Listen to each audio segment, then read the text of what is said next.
Qu'est-ce que l'heure de naissance change vraiment dans un thème? C'est une question qui revient très souvent. Pour beaucoup, l'heure de naissance semble n'être qu'un détail. Or, elle est en réalité l'un des piliers essentiels de l'interprétation astrologique.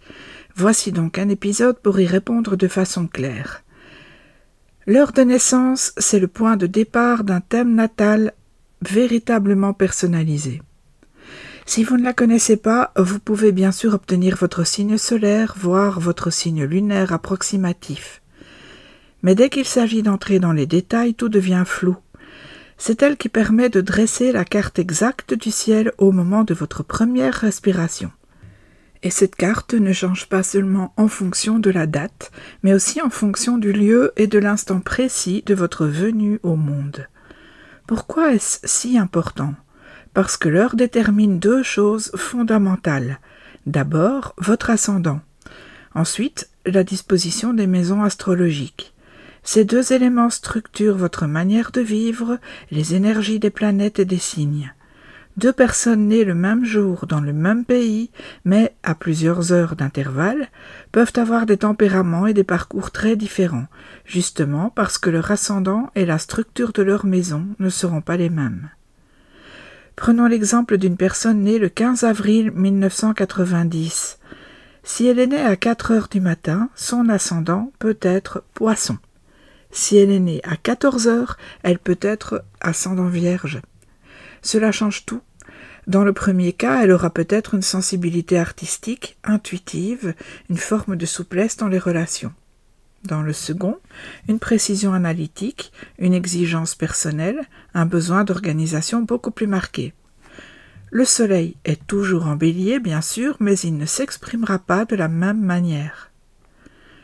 L'heure influence également la façon dont les planètes occupent les maisons. Par exemple, une Vénus en Taureau en maison 7 ne signifie pas du tout la même chose qu'une Vénus en Taureau en maison 12. Dans un cas, on parle d'un besoin très fort de lien amoureux, stable, officiel, et dans l'autre, d'un attachement plus caché, plus intérieur, parfois même secret ou idéalisé. La même planète dans le même signe raconte donc une toute autre histoire. Certains posent alors la question suivante. Si je n'ai pas mon heure de naissance, dois-je renoncer à l'astrologie? La réponse est non. Mais votre exploration sera forcément plus générale, plus symbolique. Il existe aussi des techniques, comme la rectification de thèmes, qui permettent à partir de grands événements de la vie, de retrouver une heure de naissance approximative. Cela demande de l'expertise et de la patience, mais c'est parfois très utile. D'autres personnes demandent s'il suffit de connaître l'heure approximative.